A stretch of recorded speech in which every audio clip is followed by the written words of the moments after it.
Okay. Okay, good morning, everyone. Welcome to the Women's Coffee Club. This is a place, we created this group to have a safe space for women to share and to support each other. So I'm so happy and grateful to have all of you here. And our host this morning, so grateful, Kim Riley, she will be sharing our topic is really regarding fear limit. What do you call it, Kim? The Abundance limit. abundance limit. Okay, I'm going to turn it over to Kim and she can tell you all about it. Okay, take it from here, Kim. Welcome. Yeah, thank you. Well, first thing is, yeah, just if you, well, no, I was going to say mute your lines. I know some of you don't have it muted, but don't yet, because I have a question. um, yeah, I love talking about this, and I think the reason for me is because it is something that stops me all the time, and I have to come back and go, okay, where am I right now? What's going on? How do I work with it? So it's like omnipresent. And it's just something we all work with as, humans on this 3D plane of working in our earth suit or whatever you want to call it. And how do we handle, how do we work, just how do we live our life? So I love talking about this, but basically the topic is fear. So there's fear and there's fear. So my question is to all of you to start is when you think of fear and what I'm fearful of, what comes to mind? Like, what are things do you think of that you're scared of? I mean, what does fear mean? Whether it's in your personal life, business life, work life, how does fear appear for you in your life? Failure. You're afraid of failure. You have the story in your head that tells you you're not good enough. You can't do it. You know, it's just like this trading thing, Kim. It's very challenging because, your head said, oh, you can't do that. You're going to lose a lot of money. So think yeah. So that's good. I was just going to say think specifically. So the trading is one thing. Taking But financial risks. taking financial risks. I would agree with Suzanne. And what do you mean? Like what? Like what would be an example? For example, I'm working myself up from being an abundance, being a Starbucks barista with customer service, all the way up to talking on stage. And I know that in order to get the services I need, I have to take from what society deems appropriate for a retail worker and put it toward a coach who can teach me how to get there. And I've been doing this for the last 3 years since I've been part of the personal development. And sometimes it kind of works, but most of the time I'm working with a financial coach right now to get me out of debt because I haven't learned how to fully put it into place. And everyone says, well, I can help you with that. It's just going to cost you $500. I'm like, well, wait a minute. I'm compounding my risk by getting the help from you that I should be getting from them because I invested my money in them. And it just... So financial risk for you, financial risk you mean in terms of just having to, or thinking you're having to spend money for the next thing and the next thing to help give you the skill or the develop in a certain way to ultimately what? You said you wanted to be speaking on stages? Yes. With your coaching work or what? Exactly. Well, as I was out walking my dog, I had this idea drop down for me that I would love to change as an Asperger syndrome woman. I would love to change the rules for humanity and help them to realize that we can go forward in a more humane way. And we can use the gifts of the Asperger population to help us because we can see the issues before a problem emerges. Okay, so that's a great example. So that's an example of, yeah, you want to be on stages, you want to speak to this. It's a condition in a community you really advocate for and want to speak about. So that's good. So you're Well, yeah, Omega, what are some other? That's what I'm saying. Omega requested that she wants to volunteer to be coach. Yeah, no, So that's good. Omega, We'll get to go that ahead. point for sure. So thank you, Omega. Yeah, you can be on stage for to help me. Yeah, so this is what I thought I'd do is kind of work through, describe how I've learned it, and then how I really truly believe fear operates in our lives, and then ways that we can work with it and master it. Master meaning not like overcome it so that fear is never there anymore. And Governance. right? But how to work with it so in your Suzanne, in your example of, I've been a barista here and I'm doing this, and now I want to speak on stages and advocate for my community. That's a pretty big jump. And there's a lot of fears involved in that, not just not only financial, right? I mean, just like, oh cow, I want to be on stages and I want to speak well, I want to be articulate, all of that. Could we Well, just I have should everybody? just back up quickly and say I am an education major, and that's a whole new story. So it's not like I'm jumping from retail up. I have the background in education to do what I want to do. It just, as you say, there's a whole big story in the middle. I don't want to get into it. Interrupt for a minute. I'm gonna have everybody mute themselves because I could hear it's noise. Yeah, and then whoever wants to speak, if you could just raise your hand or something, then Good we'll just, that way we're not. yeah Okay, good thank idea, you. Rena. Thank you. Thank you. Yeah, it was squealing some just with feedback or whatever.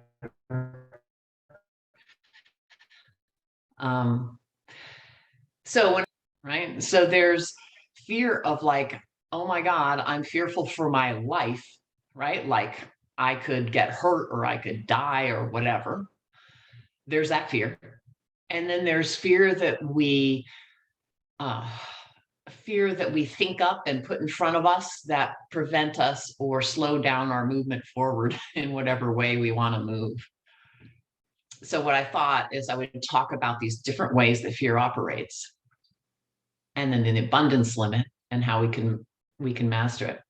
So the first type of fear is that deer in the headlights fear, like lions after me, I'm up in the mountains. I mean, whatever it is, right? Like you're literally, like you're in the dark alley and you're like, something could happen in here. I need to watch myself. I need to be careful. I don't want to be, attacked. I don't want to be assaulted, whatever it is. So this is my question is that a kind of fear we want to have? Do we want to make sure we have that kind of fear?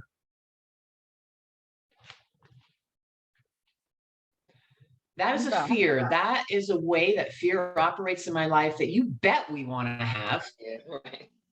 Survival. I mean, if you're walking in an alley and you're totally fearless, like no big deal.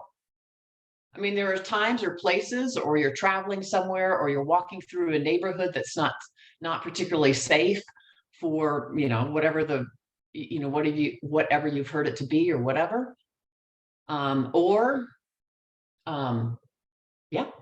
you're walking, you're hiking. I mean, you better have some protection of like, okay, if I encounter a bear, I better have some fear in me, right? Or I literally will die or be maimed, right?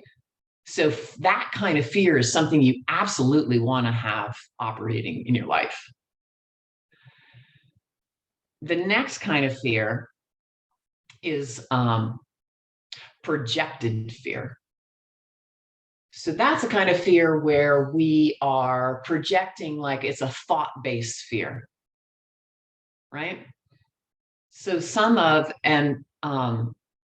what you were talking about before, Suzanne, is a lot of thought-based fear, like, oh my God, if I do that, then, what's going to happen?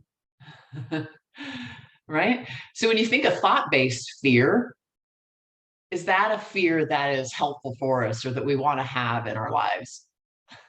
We have it regardless, but is it helpful for us to have thought-based fear? Yeah, I think Binta has her hands up. Yeah, I was just going to call on Binta. Yeah, Binta, did you want to respond or have a question? Oh, I was going to say, when you were asking about what we fear, for me, it's thought-based fear. And I do agree about having the fear of being safe and protected. So that is something that you have to just basically awareness to have that kind of thinking. When you're out there somewhere alone, you have to be aware of your surroundings and know what's around you to prepare yourself, to make sure you're safe. But for me, what the kind of fear that I always have is thought-based fear of not being good enough, not being not being like smart enough to do things. And so that is where I am right now. I'm just a fear of rejection, of failure. That is what I always like have in my head, which is a journey that I'm working on eliminating. Right. But that doesn't mean it goes away. It's a journey. Some days I'm like, yeah, some days I'm like, ah. But it's definitely a journey that I'm working on. Yeah. So that's what I wanted to say. Yeah. And I would say we are all on that journey on some level, somehow related to something in our lives. There's a like, oh my gosh, I'm going to be rejected. I'm scared of failing because that means ultimate rejection, or really don't know what I don't, I'm not worth it. I can't do it. Right. All those kinds of fears. And those are examples of that projected kind of fear of like, oh my God, I can't do it. Other people can, but not me, or whatever that is. Val, were you going to add something? Would you like to add something? Yeah, it was about when you talk about the thought fear. It's important to have also thought fear, to be vigilant and mindful, being present in front of the thought and engaging in critical thinking, taking the time to sit down and say, okay, I'm going to take this piece of paper, I'm going to write down what's my fear. And these, I don't do that all the time, but all of a sudden masterminding with you guys, that's what pops into my mind. I'm like, oh, if I do that, maybe I'm going to overcome. I'm surely going to overcome no matter what, because that type of thought fear, I have this type of attitude where I'm going to do it anyway. At one point in time, I know I'm going to jump. It happens when I learn how to swim. And then going into the big basin where I couldn't touch the bottom. The instructor said, jump, Val, jump. You're going to be okay, jump.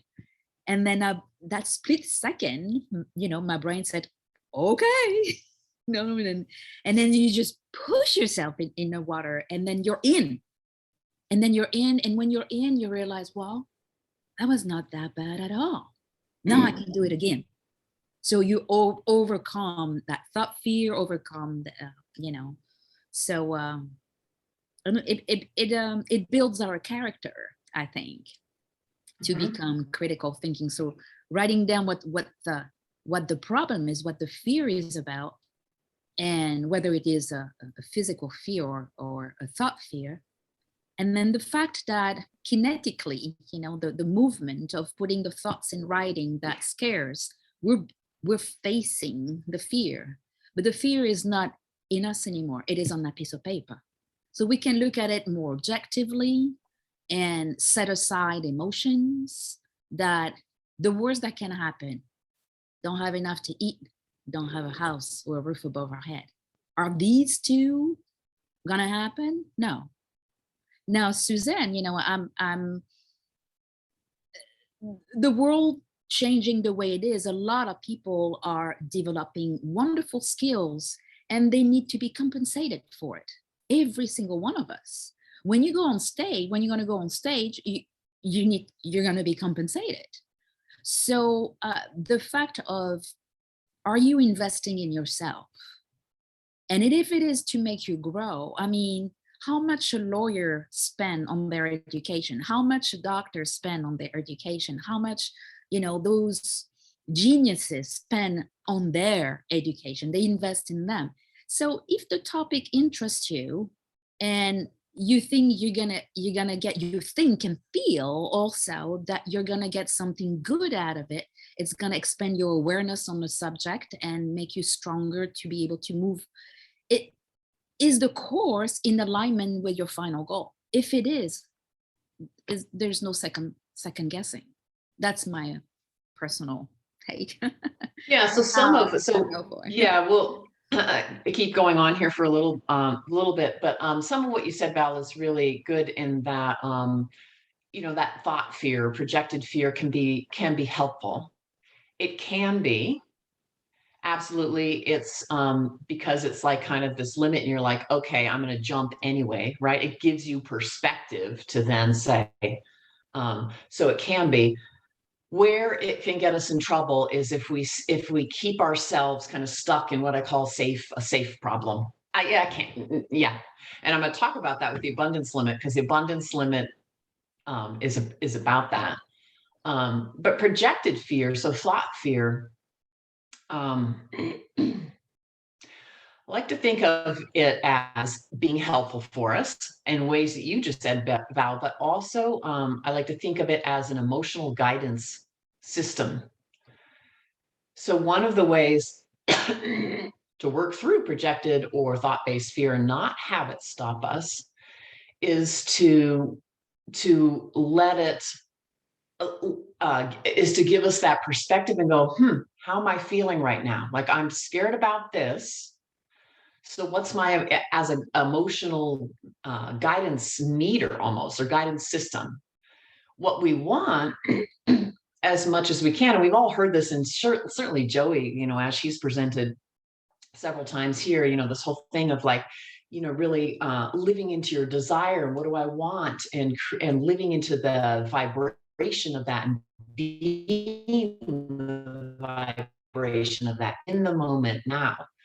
So when a thought fear when we confront a thought fear, that's just that part of what that's doing is telling us that, wow, I'm not in that potential FM or that possibility, the radio station of, if you're thinking of a radio station, then I'm not in that potential feeling. I'm not in that desire. Something is stopping me. Okay, so it's just stopping me. Do I want to be in that desire, or do I want to get stopped? So it's just it's a guidance system in that way. And that's how thought fear can be helpful. And it can get us really stuck and keep us stuck and not moving forward. So the third way something, is, Kim? yeah. Can I say something? Sure. I think yeah. that we have in our subconscious mind that has been pre-programmed since the childhood or whatever. We have fear. Either, Val was talking about swimming. I was almost drowned when I was a child. So water scared me. But there are other things that we're not even aware of that is kind of programmed in our head, that fear is there, whether it's real or not. So I think to have the awareness, like you're talking about, Kim, like when you have the fear, you have to kind of evaluate, wait a minute, because your thoughts turn into your feeling, and how you're feeling determine how you're going to behave. Right. To determine if that's real or not. I mean, like, is that a real fear? Like you're talking about the first fear about the bear, that's the real fear, or is it an assumption in your head? Yeah. You're creating the story in your head. Absolutely. So to have the awareness is really, really important. Absolutely. To gauge if that's real or not. Exactly. Yeah, exactly. So fear in that way. So thought-based fear can be good. Again, if it's that guidance system for us. And then Amy, did you want to say something briefly before we continue? Oh, you're still on mute. Sorry, I'm having a little technical difficulties. I just want to say hi really quick. It's been a while since I've been at this group, and I really have missed it. And thank you so much for this subject today, because I have been so stuck in fear lately. But I did want to point out that from what I've learned and researched and studied, our brain doesn't know when something's really happening or we're just thinking of it. So if we get ourselves all worked up, like, we're going on a long trip and we start thinking about, getting into a car accident, and we really play that out in our mind, we'll actually, go through the physiological effects as if we actually are getting into a car accident.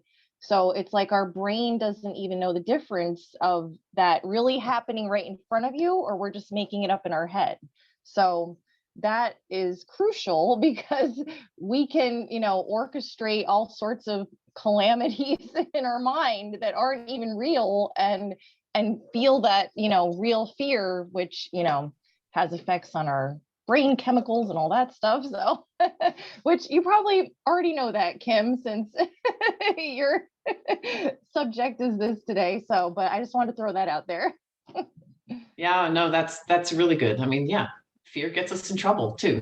I mean, there's absolutely, again, Tony it can stop Robbins, us. I think, was where I first learned that from. Yeah. Tony Robbins, I believe. Yeah. Yeah.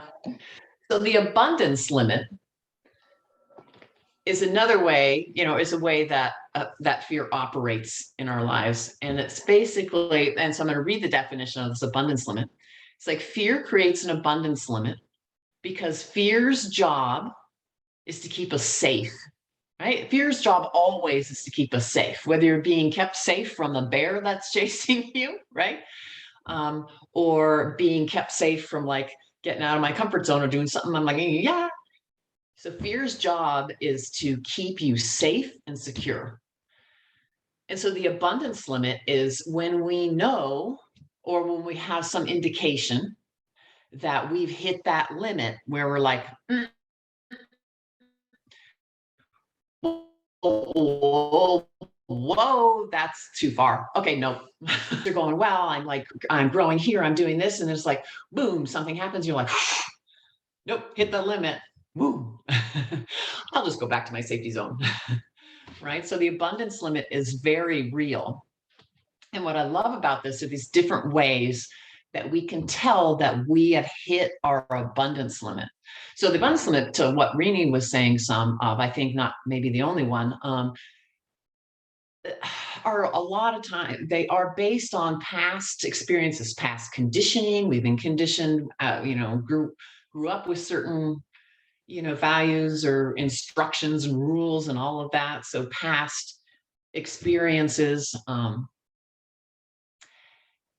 And the idea with abundance limit is it's based on those on those past experiences, but they aren't the truth, right? So we could think, oh, I'm not worthy, or I'm not worth it because I was always told this, or in school this was happening, and this. So we come with this past conditioning when it's not really the case. So that's why we're going to go through I'll talk about several different ways, and Olmeka can, volunteer to help me go through one of the ways to kind of break through that. But this is how we know when we've hit our abundance limit. And it's interesting because we can hit our abundance limit. A lot of times you will find that you hit your abundance limit after you have had a big breakthrough, like a breakthrough in something. Like, so just using you as an example, Suzanne, if you did get up on stage and you gave this speech, and you're like, wow, I'm presenting in front of my audience and this is great. And you do that, a lot of times we'll notice we'll hit another limit, like that'll happen. And then it's all of a sudden, it's like this, boom, like, oh my gosh, kind of this overwhelming kind of depression or something negative kind of sets in. And it's like, what the heck? I just did this amazing thing. And then there's because you're hitting a limit. Like you got your thought patterns are going, okay, you can only have so much, right? And it's like, oh, you just hit the limit. Something's not safe anymore. Right? And you're back down. So these are different ways, the abundance limit, you can notice you're hitting it. One is negative thinking. Negative thinking and speaking creeps in. So it can be really subtle, or it may be unsubtle. I mean, it may be very obvious, but negative thinking, no way. No way am I doing that. They can't, because they got the experience, they got the no way. So that's an indication that you're hitting that limit, that you're keeping yourself safe. Yeah, you can't do it. So I got to do more first. I got to I got to look more professional first. I better start my website here and I better do that here. And that when what you really need to do is call some people up on the phone and say, hey, this is what I'm doing. You interested? Right. It's like, oh, no, yeah, no, I've got to have my Facebook page look good and I've got to have my website up and I'm, So negative thinking. Another one is the emotional pain body is activated. So again, kind of that emotional, you're like, like something doesn't feel good. Like it just doesn't feel good. And you like, stop. Yeah. Something activates you, there's fear and you just say, yeah, no, I'm going to go meditate. I'm going to go meditate for a while and kind of like feel better. And I love meditation and there's a lot of good reason to meditate, right? It's very helpful. And we have to be careful because it can stop us or it can be a way to, keep us calm, right? So the emotional pain body gets activated. That's another way that we can know that we've hit the limit.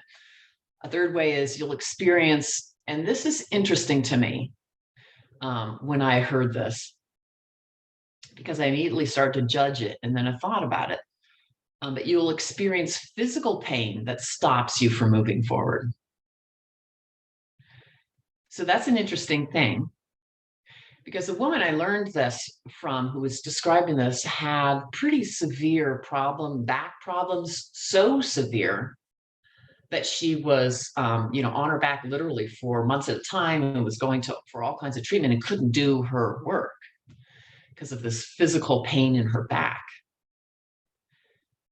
And what she ended up doing is saying, and what she found out, what she was figuring out for herself is she could not, she was working for somebody else, doing, building their coaching program up, but she's like, no, I want to do my own business. And so no matter what it takes, even if I'm flat on my bed, I'm going to figure out how I'm going to sit here and I'm going to do coaching and what I can offer. I'm going to do it, even if I'm in total physical pain. So once she made that decision that she was going to do her own work, her pain started to relieve. I mean, she still did, went to her chiropractor and did different, treatments that helped with her pain, but she'd been doing that for a long time. But once she made the decision, no, I'm going out on my own to do this work, then it started to release her physical pain. So it's just interesting. If you find that you're struggling with the physical pain, it's just something to be curious about. Is this stopping me from something that I want? So that's another way. A fourth way is it's difficult to stay focused on your intentions. You're easily distracted. You're hitting a limit there. You get easily distracted. Another way, situations arise around you that take your energy and attention. So this is an interesting one too.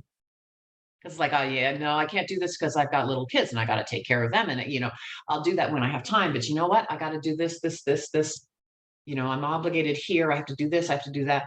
And it's not that some of those things, you can't like get rid of your little kids. That's what you're doing is taking care of your little kids, right? But it's just something, again, like the physical pain to be aware of. Are there situations around me that are taking away my attention, taking my energy and taking away my attention from something I really want? And that's another indication, could be another indication that you've hit your limit. Like, just keep myself safe. I got to take care of my kids for a while. And, I'll do that in 10 years. Another is other people will say things like, that's not possible. You can't do that. What are you thinking? Like, why? Right. And sometimes it's the people closest to us, right? We've heard this before. Who are not your cheerleaders? Like, what are you thinking? Like, why? Right. So that's an indication that you've hit a limit. And I hit that limit. I continue to hit that limit as I go into new business efforts, like my trading now. I hit that limit. My husband's like, what? Like, this isn't something you're interested in. How? What do you mean? You've done this before. You've tried things before. Right. So when you hear other people saying that can stop you and just go, hey, yeah, you're right. Okay, you're right. Okay, I'll go back. I'll go back and get on my 9-to-5 job with you. You're right. So knowing that that's a limit for me, an abundance limit for me, I'm like, okay, other people can say that. And am I still going to pursue something I want to pursue? So that's how you also know you've hit the limit. And I see your hands up in a Julie and Suzanne, but I'll just say this one more thing, this one other way. That's an insidious way that you can ask yourself, have I hit my abundance limit? Is something keeping me safe so I don't move forward? Is you hear yourself saying, I can do this on my own. Yeah, I'm good. I can do it on my own. Especially when you're doing something new. If it's new in your realm of, experience. And Tony Robbins talks about this as well. I know, Amy, you mentioned that before, of proximity. Get around the people, right? Get around the people that are where you want to be, where you want to go. Get with them. It's proximity. It's who you are around. Right? So it's that proximity. And being in community, being with people who are going to help you grow there in that way, in the way you want to go, that you're going. So just be careful, watch yourself when you're asking. It's like, nah, I got it. I can do it on my own. Yeah, no, thanks. I can read some stuff. I got it all here and I can do it on my own.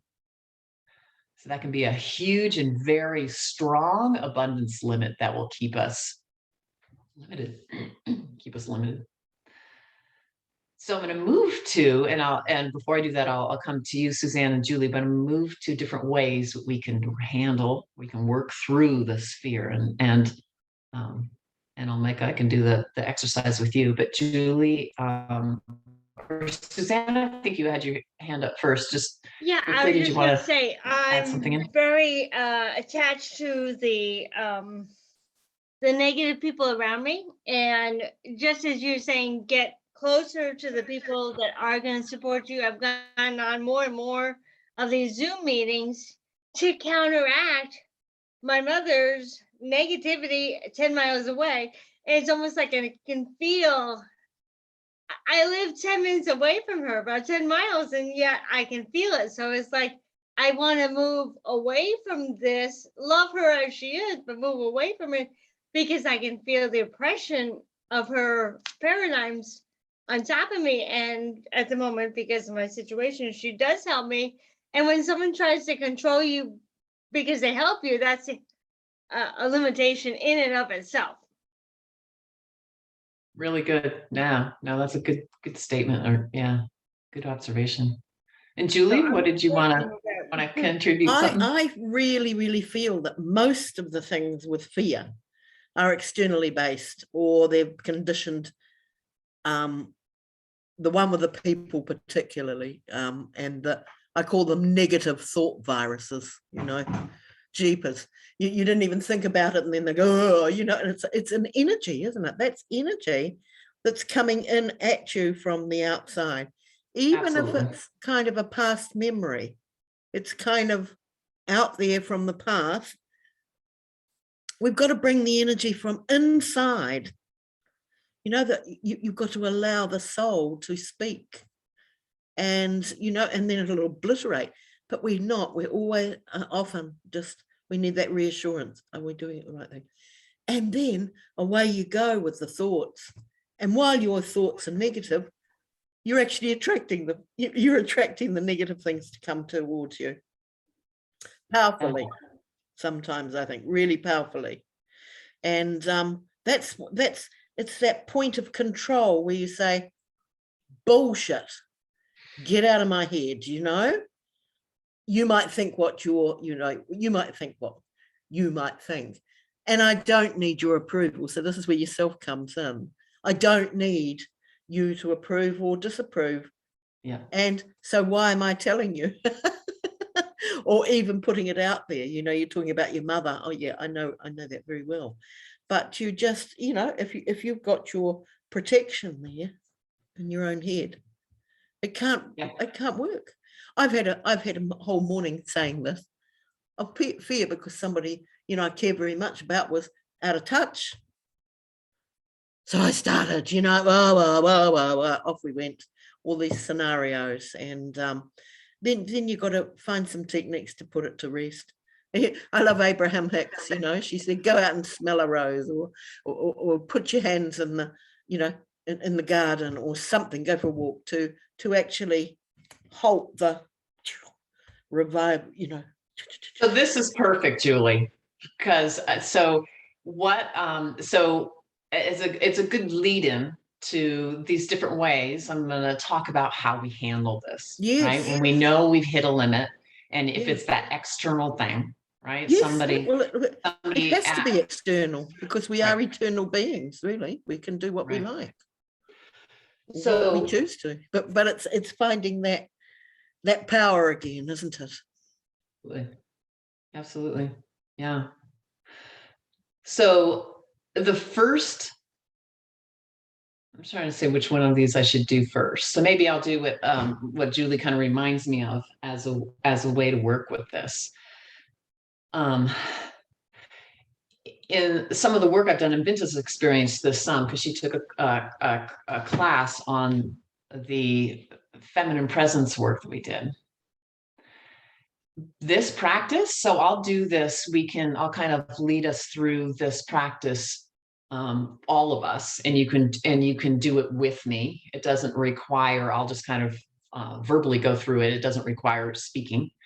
But this is one way that can help us when we're up against a limit, whatever it is. Negative thoughts come in, you hear other people saying, you know, what are you doing? That's ridiculous. Or you're like, I can do this on my own. No, I don't need your help. Whatever the limit is. And it's called like the vertical core or power center.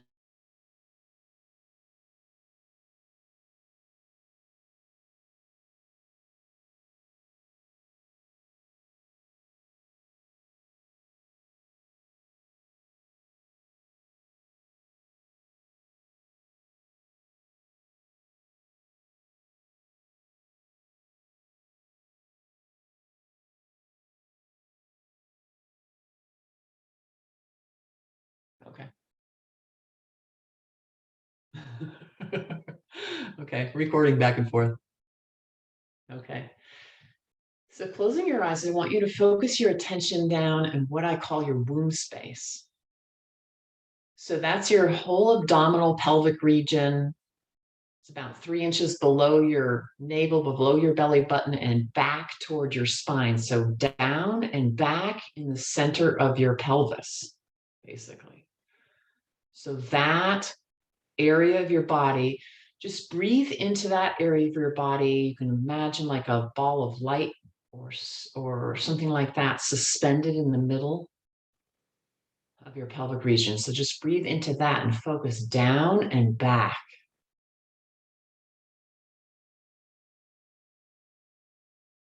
This is your power center. So this is the part of the body that you focus on doing when you're doing yoga practice or martial arts, different martial arts. They talk about your stability, your life force, your power center. And that's what this is. So focus attention down there.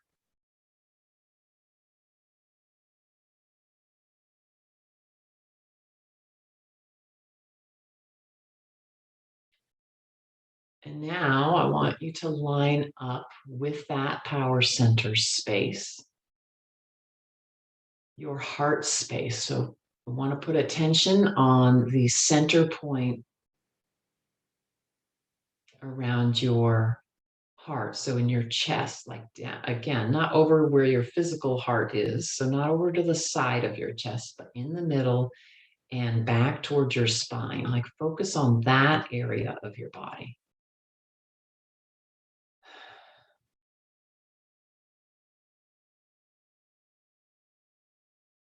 And that's the area of your body where, as you can guess, love emanates, connection with other people, connection, that positive connection, like Julie was talking about Abraham Hicks, and go out and smell the rose, like it's that, you know, that connection and that sense. of love and acceptance. That comes from the center point of that space, your heart space.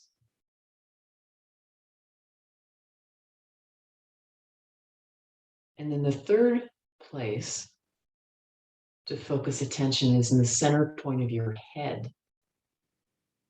So this is different than the third eye, where it's on the front of your head, in between your eyes. This is like behind your two physical eyes. Like focus your attention on the center, like the cross section of your head. So in back of your physical eyes. Our head space, the center of our head space, is where awareness comes from, right? That's where how we are aware of things.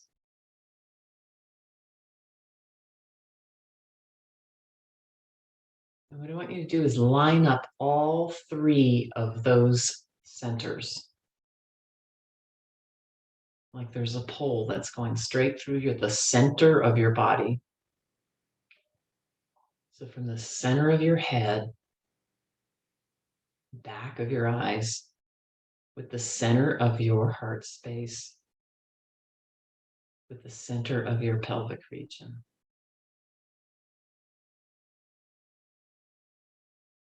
Just thinking back, back, back, back, in the back part of my body. And lining up all three of those centers at the same time.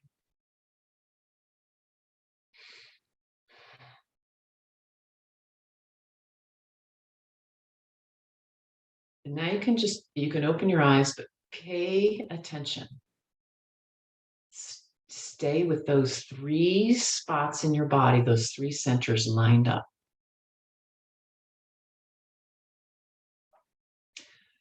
So even with eyes open and looking at us now, or looking at or wherever you are with anybody, if there's somebody you're triggered by because somebody's saying, you can't do this, what are you thinking? You know, you tried this before and it didn't work, whatever it is, in that moment. And that's why I love this presencing practice, because in that moment, if I can line up the center of my head with the center of my heart space, with the center of my pelvic space and my womb space, line those up and be in the back, and listen to somebody from that place, the experience is pretty different of those words from whoever's speaking them to you. Because what it does is it gets you out of where we are most of the time, which is in our heads, but kind of up and forward. Like, you know, I can't believe you just said that. Like, or I'm not good enough, or I'm not worthy. We're thinking, oh God, past experience, this happened in my past, so it's happening now. Like that's all we have to do to get into that forward place, up and out in our head where there's anxious thoughts. All we have to do is worry about something. Like worrying about something gets you up here. It's like, ah. If you notice that you're kind of feeling that, or you're feeling you get emotionally triggered, right? That emotional guidance system, you're emotionally triggered, just go, okay, where am I? Come down, back, line up, middle of my head, middle of my chest space, middle of my pelvis, womb space. Just come here.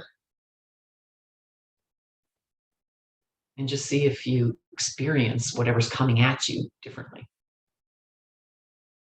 So that's one practice. Does anybody have any questions or thoughts or observations about that as we went through that? It makes me think about building a backbone. Backbone. Mm-hmm. Absolutely. Yeah. Yeah. Just think, backbone, my spine. And I think of it like two telephone poles, right? If you're able to stay like this versus being a telephone pole that's like, a little bit falling over sideways, that wire in between dips, right? It's not as taut. But if you can be like this, and you're lined up these three places in your body, and you are lined up and you're back here, yeah, that gives you that just gives you a strength and go, you can tell me You what you feel want. like you're in control. Yeah, you feel like you're in control. Because the thing is, you are. I mean, that's the thing. And it helps remind you that you are. Or Suzanne, when at some point you go and you're speaking on stage, even the 5 minutes before you go on stage and while you're on stage, go, okay, where am I?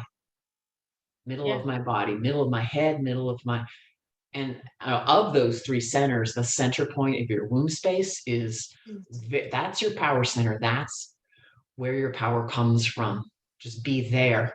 Okay, I'm walking in stage, but where am I breathing right now? I'm breathing from down here. As an And then aspen speak woman. from that place. Speak from your womb space. Don't speak. I mean, you're obviously literally speaking from your mouth, Yeah. but attention's down here. It's down here. As an aspen woman, creating all different coping skills before I realized I was even aspen, that was one of the things that I always did, to go into posture perfect position, and it just relaxed me. And then most people are like, oh, you're so stiff. I'm like, I'm not stiff. I'm just aligning. I'm aligning, boom, boom. And physically align, like well, aligning your body, like that's what that is. It's like, you know, aligning your body. Okay, so we only have, I want to respect our time here. We only have like 8 minutes left. But this is another way that I think is really helpful. And I will lead myself through this as I can. It's great when other people lead you through it. But another way to handle. I was going to say that this practice really helped me when I took the course with you and Kali. It really helped me because at that time I wasn't even like teaching yoga yet. I was still like talking about yoga, you know. And so when I took the class with you all, and I decided that okay, I'm going to just face my fear and just like speak from the womb and do my live videos, and I just do it, and it gave me so much strength. And I, up to this day, I'm doing better and better at just doing whenever I'm nervous about something, I just do it. Teaching yoga is one of them, and now I'm actually getting so good at it.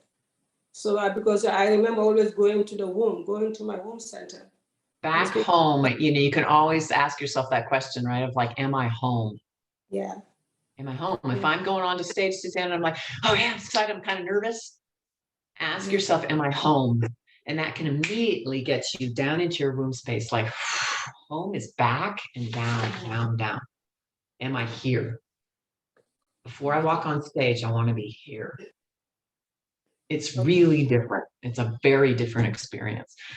So can we, reading quickly, and then we'll go with Omeka through this because we have, That's 6 what minutes I was left. going to say. 6 minutes left. Let's do the Omeka coaching thing.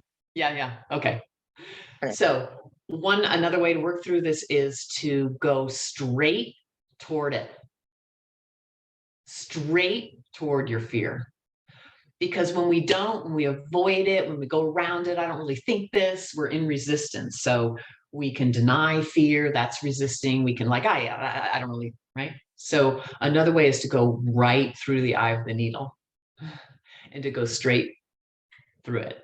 So Mecca, and first of all, thank you for volunteering to do this. And well, let's just see how it progresses and where we go.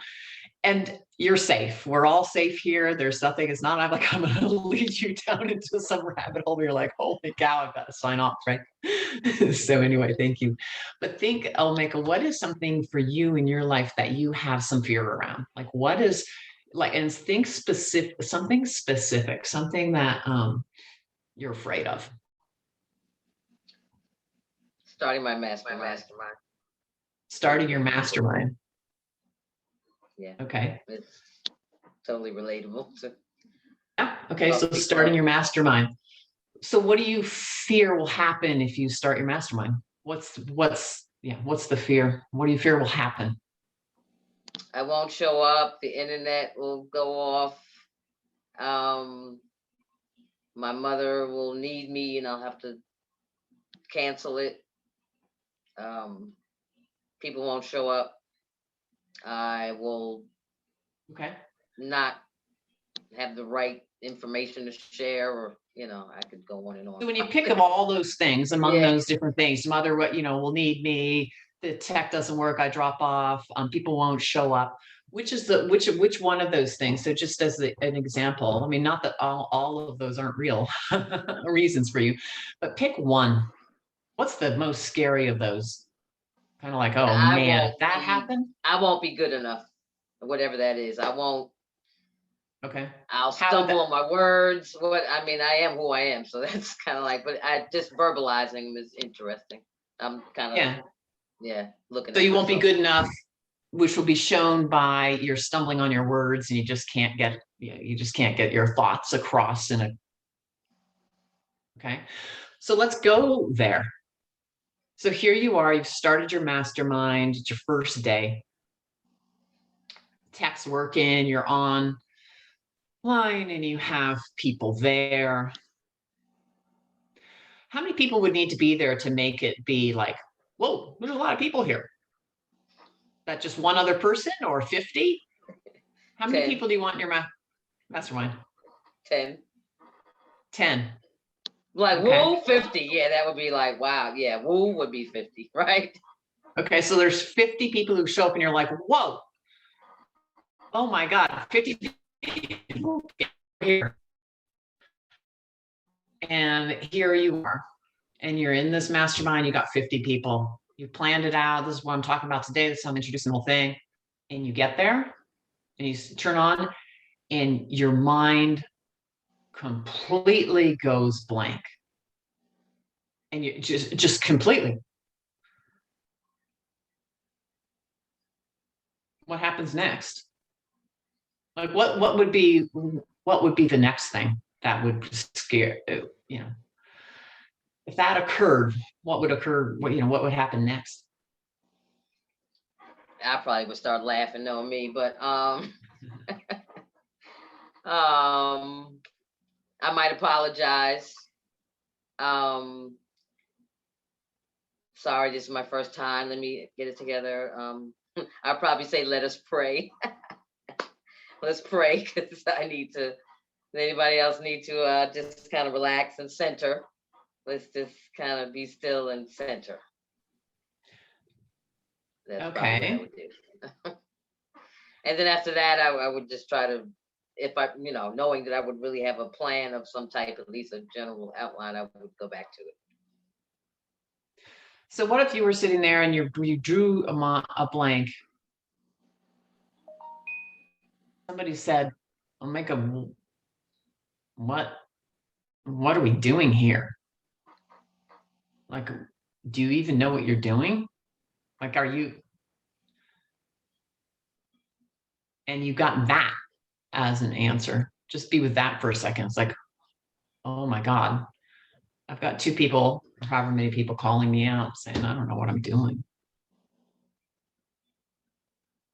What would be the next worst thing that could happen? Think bad thing. Like, what would happen then? People start dropping off. Oh, the worst thing. Yeah, other people would, people get pissed off. It's really not about me. So I would go back to that. It's a mastermind. It's not a master class that I really want to do. Although another one is a master class. That word master kind of does something weird to me, because who am I to be a master at anything? Which, there's a whole nother. Okay, so what if somebody's saying, oh, Leka, so you're starting to, let's say you started to speak, or you started to do the let's pray, or you said, I'm new at this, excuse me.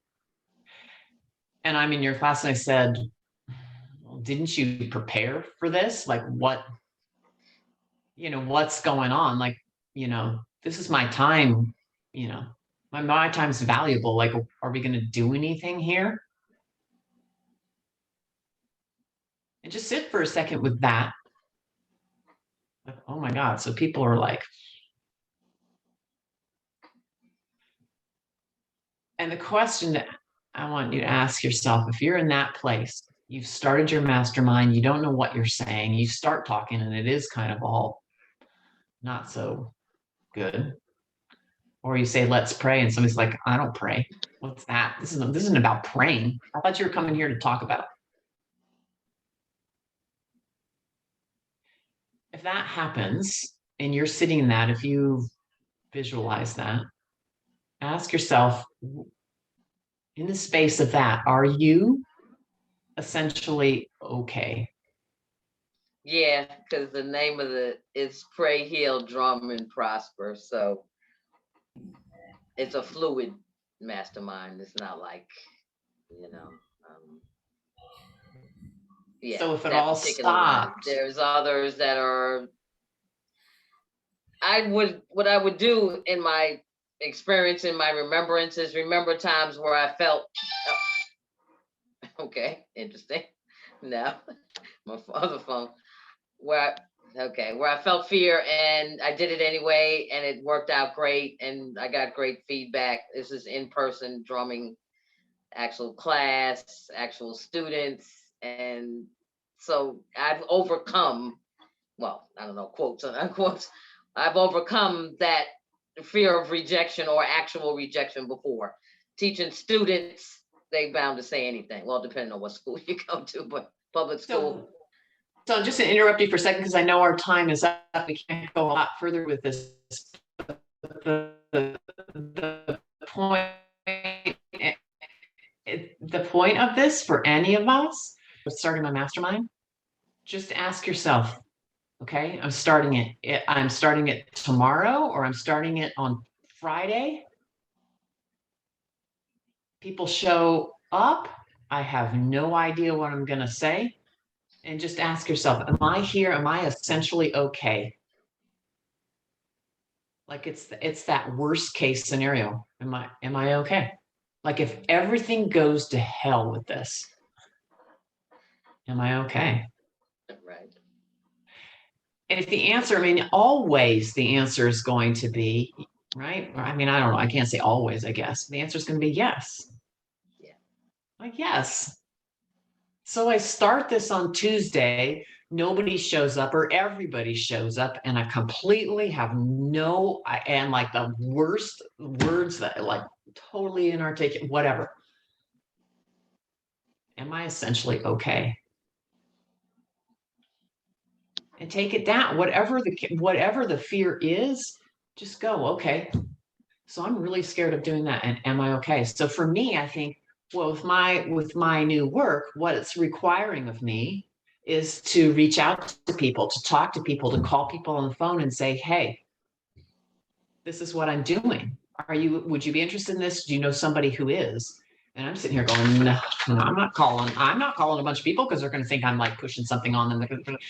I get into this whole thing. But then I just go, okay, am I going to essentially be okay? So say 100% of these people go, what the hell are you doing? Like, why are you trying to sell me something? And if that's the response I get, I ask myself, will I be okay? And the answer for me is always yes. So then my next step is then today I call 10 people. That's it. That's just it. Right. Thank you. So with your mastermind, it really is. It's that Nike slogan, right? Just do it. Yeah. And then ask yourself, will I be okay? We keep living, yeah. Will I be okay? Yeah. Because you will always essentially be okay. Yes. This has been so awesome. There Telling you you, go. Thank you, Kim. we will Thank you, everyone. essentially be okay. And with that, we are actually running out of time. But this has been so awesome, Kim. Thank you so much. And all of you who've been contributing, participating. We have to do this again because this is super awesome. So Kim, thank you very much. And I can't remember who it is next week, but I will post it on the my the Facebook post. And anybody else who wants to host this mastermind, please let me know. Suzanne, I did get your message, so I'll put you on the calendar. But Kim, I really appreciate it. Such a great topic that's relevant to all of us. with this story in our head. And at the end of the day, are you okay? And yes, we are okay. So with that, What I any- wanted to say to Omeka is that, Omeka, you are so awesome. I know you're going to do great, to Mastermind. You're such a wonderful person. You're going to do great. Take it from me. If I can do it, you can do it. Take it from me. absolutely, absolutely. Thank you. Thank That's you. why we have a platform like this, for everybody to just try a little bit at a time. But with that, Joey, go ahead. For Amy also, okay, yeah. Yeah, Hi guys, Joey. I'm sorry. Did I miss this masterclass? I mean, Yes. I set the alarm at 11. Did we change our time? Yes, there was a time change. So it's really at 7 o'clock. So 1 hour earlier. Oh, okay. I'm so sorry. No No worries, problem. Joey. I referred to you a little bit earlier on in the session and I was like, remember when we heard from Joey? Oh my gosh, I'm really sorry, guys. Oh, I Okay. missed it. As we said But- before, Joey, it's okay. All right, it's okay. It's okay. All okay. All right. Amy, what did you Amy? want to say? Amy? Just My time now. So it's I one earlier, right? an hour ago we Right, started, so now an I'm hour gonna ago. reset my alarm. Oh, It's okay. But you really recorded it, so you'll still have it. Yeah, Yeah, we recorded. oh, okay. It's really confusing your time there. Even with my mom, I always chat with my mom, and it's always like so confusing with their time in Chicago. I know. We talk about this the first thing We did. We cursed for daylight saving. Go ahead, So Amy. Amy, did you want to say something just briefly Oh, before? I can't see what time it is, so I don't know how over we are, but I just want to say thank you so much, Rini, for providing this for all of us. I'm so glad to be back and realizing how much I really need this support in my life. And all of you guys are beautiful and amazing, beautiful souls. Thank you, Kim, for all of this today. I cannot even tell you how pivotal and resonating every single thing you said is for No, because me you right said now. you've been being stopped by fear recently. So Yeah, but the problem was that I think I was so afraid of even admitting I was afraid that I wasn't even facing it. I'm like, there I'm you not go. scared of Resistance, anything. resistance, resistance. Total Yeah, resistance. Deny so- it, avoid it. Nah. No, Yeah, I'm not. what an awesome a skill set you've given us today. So thank you so much, Kim, and everybody. Have an awesome day. Yeah, Thank thank you. you. And before we close, the truth is all of us are very forgiving. I don't care if you messed up. Here I'm doing this. In the beginning, I was also have that same fear thing, but everyone is so forgiving. So Julie, you're gonna be the last person here. We are way But past time. I Go ahead. just quickly wrote some stuff down for Omika to read, but I don't know whether she saw it. So I just think, Omika, you have no idea how powerful and wonderfully beautiful and full of love your energy is. So, just let the drum do the work. The rest will follow. Yes, thank you for that, Julie. It's true, Omeka. I'm going to schedule you another mastermind. This will be a good practice for you. Yeah. Okay. Absolutely. Okay, we all will support you. That's why we're here. We're here to support each other. We don't have to be perfect. Thank you Right. again, Kim, and everyone right. here. Looking forward to Bye, seeing y'all. you all next week. Okay. All Bye right. all. Bye. Thank you Bye. so Have a much. great Have day. a great day, Bye-bye. everybody. Bye. Love you. Yes. Bye-bye.